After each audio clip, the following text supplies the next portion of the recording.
Praise the Lord.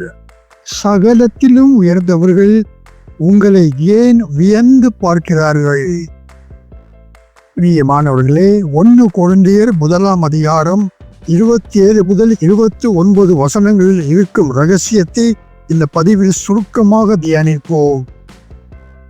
பலம் உள்ளவன் பெருமை கொள்ளாதபடிக்கு பலவீனமானவனை கர்த்தர் தெரிந்து கொண்டு பலம் உள்ளவனுக்கு நிகராக அவனை உயர்த்தி மேன்மை பாராட்டுகிறார் என்பதை தேவ ஜனங்கள் மறக்க கூடாது. அதிகம் படிக்காதவர்கள் பரிசுத்த ஆவியினால் நிரம்பி வல்லமையாக பிரசங்கிக்கும் போது அவர்களை பார்த்து ஞானிகளே வியப்படைவார்கள்.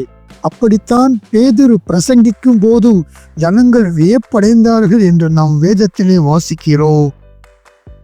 பிரியமானவர்களே, நம்மை விட பலவான்கள் உண்டு, நம்மை விட அறிவில் சிறந்தவர்கள் உண்டு என்பதை மறக்காதீர்கள். மாம்சமான எவனும் தேவனுக்கு முன்பாக பெருமை பாராட்ட கூடாதபடிக்கு அப்படி செய்தார் என்று 29ஆம் வசனத்தில் சொல்லப்பட்டுள்ளது. தாவீதின் சகோதரர்கள் தாவீதை விட பலம் உள்ளவர்கள் என்றாலும் கர்த்தர் தாவீதை தெரிந்து கொண்டார்.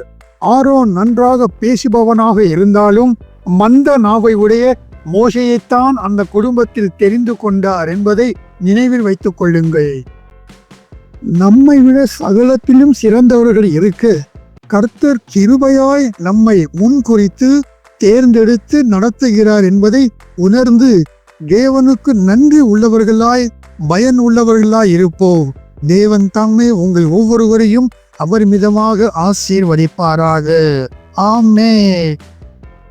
மீண்டும் ஒரு நல்லதொரு செய்தியில் சந்திப்போம். தேவன் தாமே உங்கள் ஒவ்வொருவரையும் ஆசீர்வதிப்பாராக. ஆமென்.